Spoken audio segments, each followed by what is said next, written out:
Good evening sir. Sir मैं पूछना चाहता हूँ कि जैसे एंग्री यंग मैन करके अभी एक डॉक्यूमेंट्री बनी थी सलीम जी जावेद जी पे, और अभी किशोर कुमार जी पे पिक्चर बन रही है, तो ऐसे लिरिक्स राइटर्स पे डॉक्यूमेंट्रीज और मूवी अब तक बॉलीवुड में बहुत क्यों नहीं बनी? नहीं, बहुत अच्छा आपका ये विचार है और ये मैं विचार आपका पहुंचा दूंगा कि बनना चाहिए। मैं मुझसे आप पूछ रहे हैं तो मैं कहूंगा बिल्कुल जल्दी शुरू कर दी जाए और आपको इसका श्रेय दिया जाए कि आपने यहाँ सवाल उठाया था और मैं आपका सवाल पहुंचा दूंगा लोगों तक। Thank you sir, thank you. Good evening sir, my name is Aviral Saxena. I also come from a literature background. मैं आपको सुन रहा था तो दो सवाल मैंने पेन डाउन किए हैं जो मैं आपसे पूछना चाहूँगा। बॉलीवुड में जो एक इंस्टेंट ग्रेटिफिकेशन का जो एरा चल रहा है जिसकी आप भी बात कर रहे थे, इसमें आपको लगता है कि बॉलीवुड इनफ स्पेस दे रहा है लिरिकल डेप्थ के लिए आज राइटर्स को? उसके बारे में आपका सर क्या ख्याल है? और दूसरा जो रीमिक्स कल्चर का जो ट्रेंड चल रहा है जिसमें पुराने ओरिजिनल गानों को रीमिक्स करके आज प्रस्तुत किया जा रहा है, उसके बारे में आप सर क्या कहना चाहेंगे? अच्छा, आप ये कह रहे हैं कि बॉलीवुड आपको प्लेटफॉर्म दे रहा है या कि लिरिकल डेप्थ के लिए?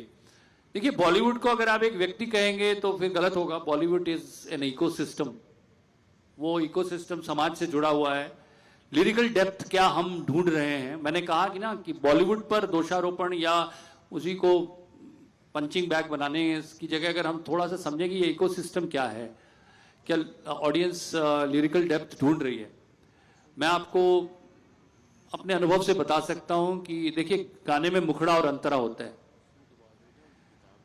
अंतरे तक बहुत कम लोग हैं जो आज अंतरा सुन रहे हैं या ढूंढ रहे हैं। जो उसका शुरू का मुखड़ा या पंच लाइन है, हुक फ्रेज है, वहीं पर खत्म हो जा रहा है।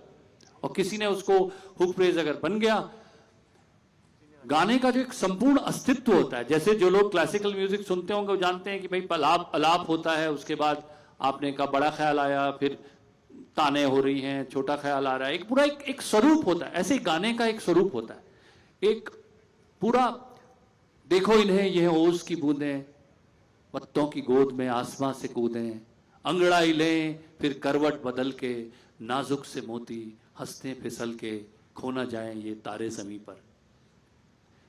मोहल्ले की रौनक गलियां हैं जैसे, खिलने की जिद पे कलियां हैं जैसे, मुट्ठी में मौसम के जैसे हवाएं, ये हैं बुजुर्गों के दिल की दुआएं, खो ना जाएं ये तारे ज़मीं पर। देखिए, ये चल रहा है ये गीत। आज हम इस हड़बड़ी में हैं कि गीत को समाप्त कैसे करें, सुनने वाला भी और सुनाने वाला भी। तो ये पेशेंस और धैर्य का अभाव सिर्फ बॉलीवुड में नहीं है, ये ऑडियंस में भी है और आज के समाज में भी है।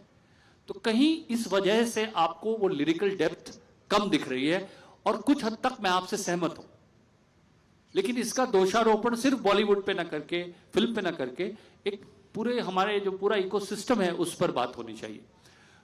रीमिक्स की आप बात कर रहे हैं, देखिए किसी चीज को नए रूप में प्रस्तुत करना, उससे मैं गलत नहीं समझता हूं, क्योंकि रुचियां बदलती हैं, समाज बदलता है, लोगों के इंस्ट्रूमेंट की चॉइस बदलती है। लेकिन उसके मूल आत्मा को कोई चीज अगर नष्ट करती है, और मेरे साथ एक आध बार, मैं यहां पर कोई क्रिप सेशन नहीं करना चाहता, एक आध बार ऐसा हुआ है कि मैं अपने गीत को सुनकर रीमिक्स में खुश नहीं हुआ। तो मुझे लगता है कि अगर उसकी आत्मा को बचाया जा रहा है और उसको समझकर वो काम किया जा रहा है और उसे नए रूप में प्रस्तुत किया जा रहा है, जैसे हम कहते थे कि भाई ये पुस्तक, ये कविता संग्रह नए कलेवर में आया, पर कविता संग्रह की आत्मा के साथ तो छेड़छाड़ नहीं करते थे। तो वो प्रस्तुति मुझे स्वीकार्य है। लेकिन अगर प्रस्तुति में आत्मा ही नष्ट हो गई, उसकी मूल भाव ही नष्ट हो गया उसका, तो शायद ऐसा नहीं होना चाहिए और इसका मैं बिल्कुल समर्थन नहीं करता।